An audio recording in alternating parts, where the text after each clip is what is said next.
Welcome to another episode of Beyond the Final Whistle. My name is Pila Petod. I'm standing in for Sanani Mangisa.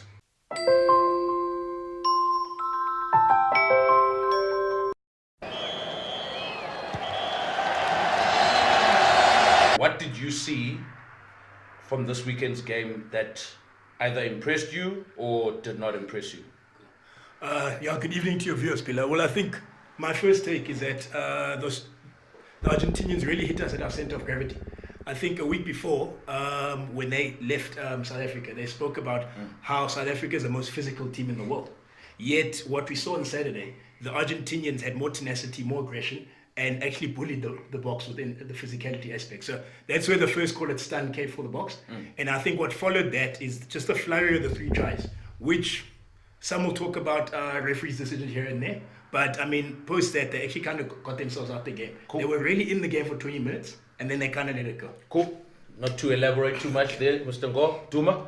I've got a different view in this whole thing from watching the 2 games, even the last week's game on the box.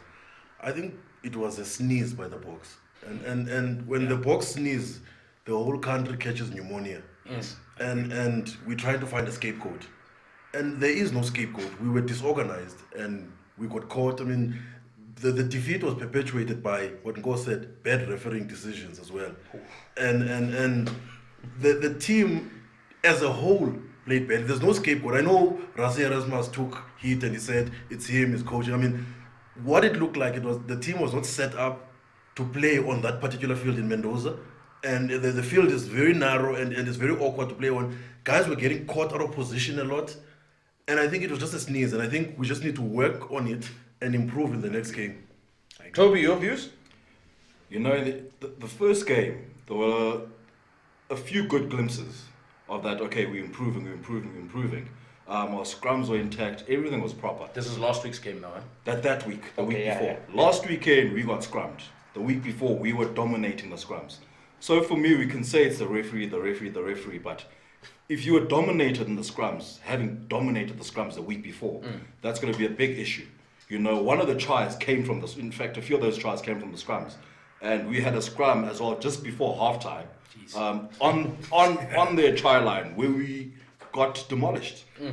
Mafu, take it away. Yeah, and thanks for the invite, Gila. Springboks for me went away from what they're traditionally strong at. You know, Ungo mentioned physicality, and I support that. Yes, the Boks weren't physical enough. We lost the collision at ruck time. Our scrums were, in my opinion, nowhere. So the Boks have a lot to do in terms of homework before the next test, which is against Australia. So yeah, for me it was that. Okay.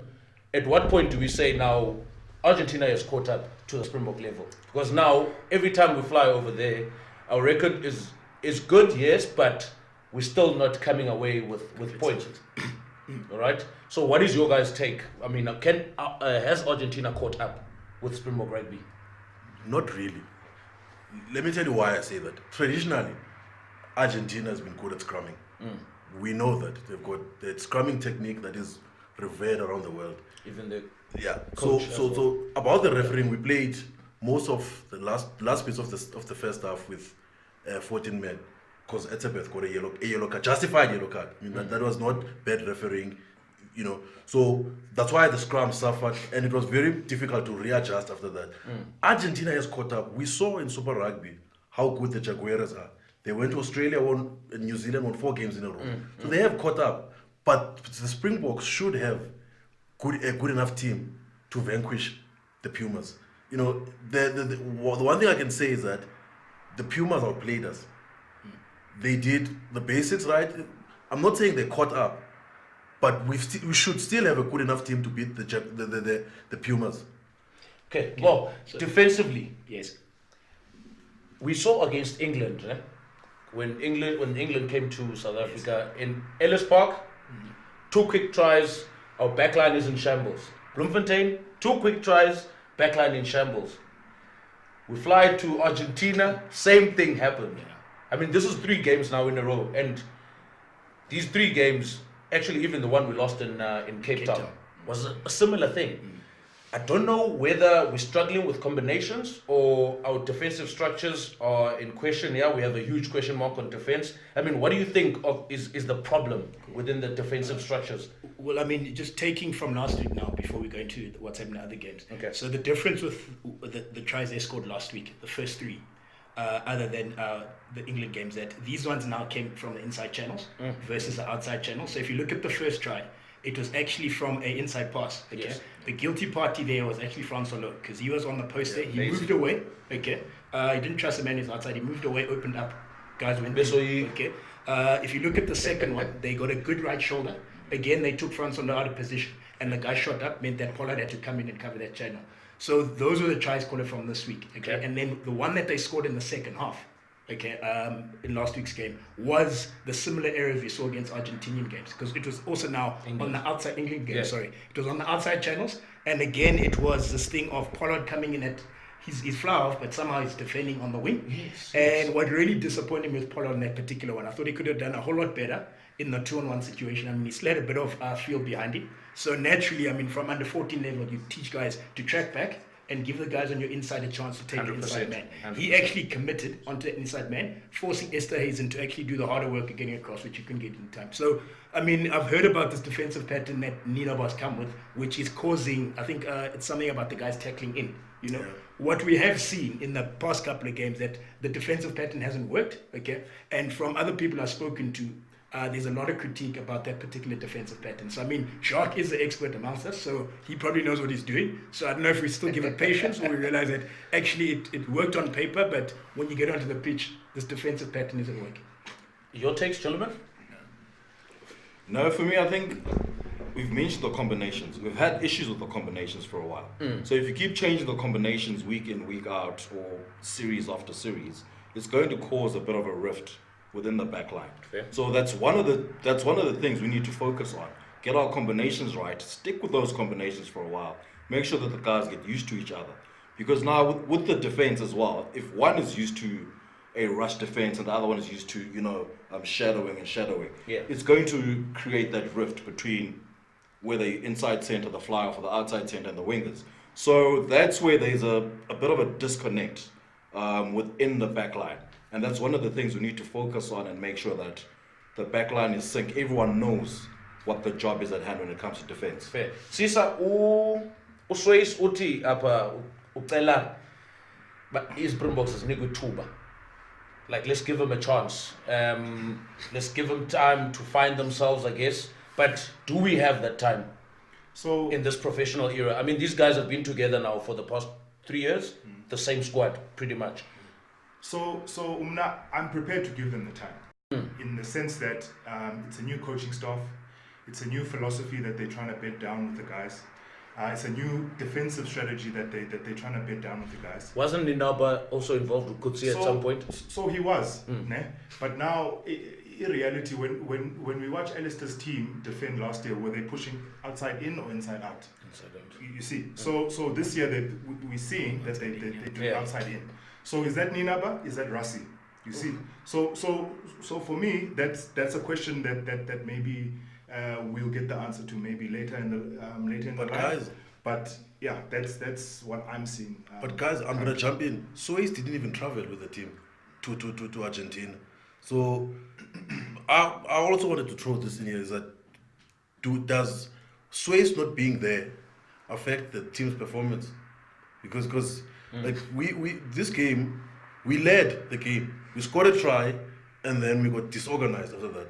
I think the biggest problem with this defensive combination is the team, there's no leaders in the back line to organize where everybody must stand. So that's what I found, is like everybody was standing in the wrong positions. Like you found the left wing coming in and tackling a center, and everybody was out of position. Okay. Since you mentioned leadership, for me personally, I think there was an opportunity missed here by Usia. Tell you why. There was a time during that game where we had at least about 3 to 4 penalties in the same area. We kept on inside the second half, inside the Argentina 22. We kept on going for touch. When I saw where the area where those penalties were, they were kickable. unless he's got no confidence in Pollard getting those His kicks kicker was over cold. in front of the But post. hold on, The kicker hold was on. cold. The one under the poles. Literally. The very first kick. Let's bring it back to you. So what's your point around So Sia leadership? basically, I was thinking to myself, why didn't Sia just go for poles here? We were There's a big deficit. We're like 18 points behind. And his we kicker missed was 12 cold. points. Yeah, but it works like We this. were within Peter. 6. Just because you have 4 penalties. No, fair. I get that. But we had momentum. Yes. At that point, how much time did we spend inside the Argentine 22 in the second half? Because to me, to critique what you actually just said, there was a time there, and going back to Angus Gardner now, he called Creevy out telling him that this guy, Matera, Should have gone a yellow card. okay, has actually given about 3 penalties within the same strike zone. That's fine. Sia actually also spoke to Angus and saying, okay, but they're giving away penalties here. So they showed a bit of leadership there. I think the poor thing that actually happened there is that the Springboks just couldn't finish. So it was great defense No, from fair, Argentina. fair. I wouldn't really pin it on bad leadership on the Sia side. I'm not saying bad leadership. All I'm saying is there was an opportunity missed. Yeah, but I disagree. Because at that time, you got a big deficit. You got about 18 points deficit. Okay, It's a test match. Yes, it is a test match. yeah, but we You did have got a 18 comeback points against England and go as well. Exactly. So Sia had faith in his players to say, look, we've had a comeback. The But we did kicker's go cold. for poles there. The kicker was cold. We're never 18 we- points behind England. We're never 18 points behind. 21, wasn't it? No, we're 14 points behind England. The kicker was cold. Sia It was the same margin. 21 against England. 24 Yes. to 3. 24-3 Come in. the first quarter. Exactly. Okay. So there was an opportunity missed. I think. I don't know what you guys think, but I would have backed Sia's call, and I still do. So I back Sia Okay. in trusting his team to do what needed to be done. Fair. Because he had experienced it with England. Fair. So he Definitely. trusted his team to And do the what system. needed to be done. But again, core skills, Max missed his jumpers. I don't know how many times I lost count of them. So you can't really blame Sia, from relying on his experience, right? As a captain, 100%. As little experience as it is, you can't really blame him for that because he was let down by. And it was our first game away from home, guys. And I think so. as well. Yeah. Just to your point, before we move away from it, talking about leadership, I think where leadership is lacking for me is within the backline, okay, and between the halfbacks. I mean, I don't know who's in charge of that backline. It's supposed to be Andre Pollard, but it's not feeling like that. It's Faf, as much as people love him. To me, he's not my classic Test match scrum half. I just feel that he's very erratic, okay, and has taken some decisions. He's world class. Well, that's my But showbiz opinion.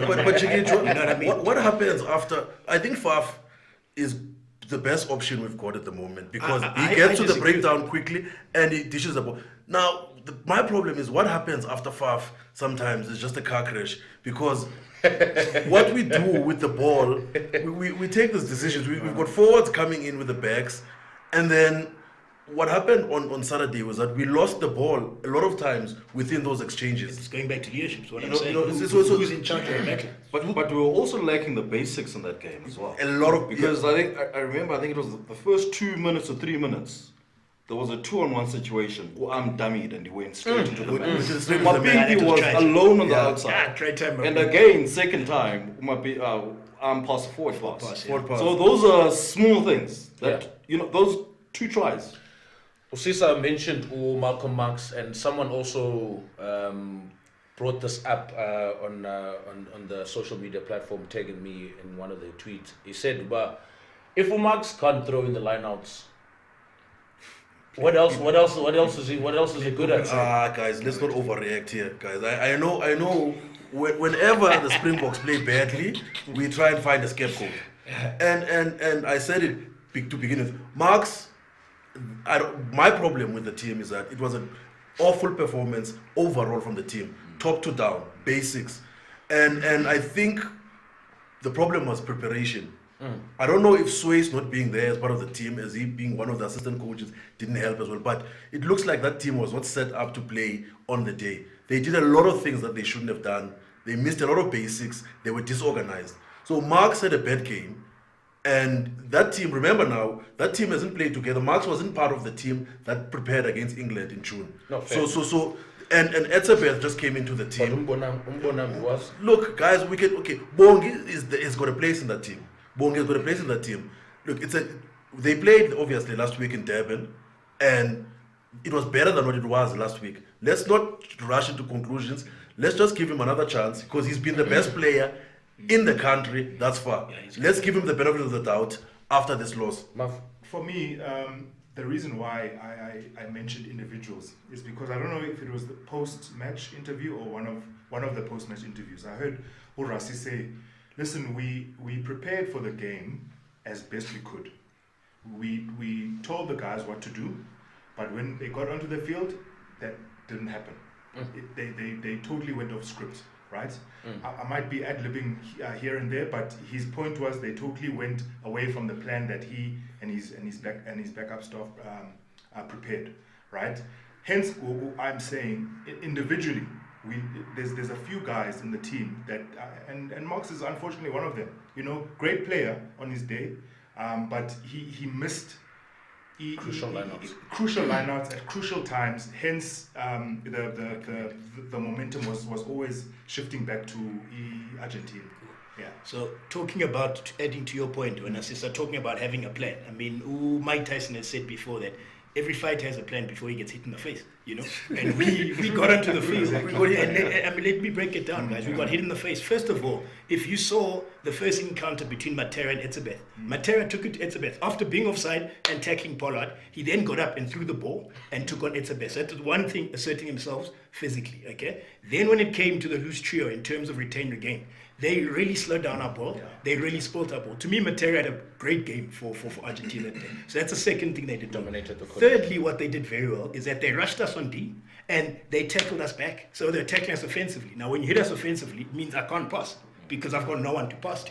So that's how they actually kind of messed up our shape and started getting the better of us. Then they start building that particular momentum, and the next thing you know, they're leading. So even going back to what I call those freakish 20 last minutes, because they scored their first try in the 19th minute. Up until then, we're pretty much in control of the game, okay? So they had the try where they had the inside pass. So they've obviously studied that because you saw that on the other one where Etzebeth got sent off. Again, on the other side, on the post, there was no one there. It was a 2-on-1 versus Mapupu, and they played that short ball there as well.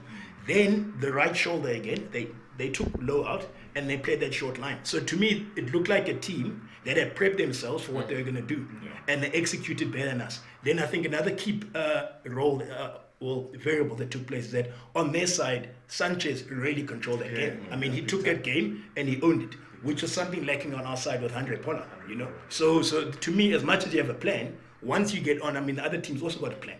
And if it is tackles like we did. All right. I know we can have this discussion, I mean, all day, all night long. It seems to me there were a lot of negatives coming from Saturday's game, and obviously now the guys get a 2-week break, and then we facing Australia. In Australia first, eh? Yes. Anyway, so basically that's the take from the guys, and hopefully you can join the conversation. #BeyondTheFinalWhistle. You can follow us at grit_sports.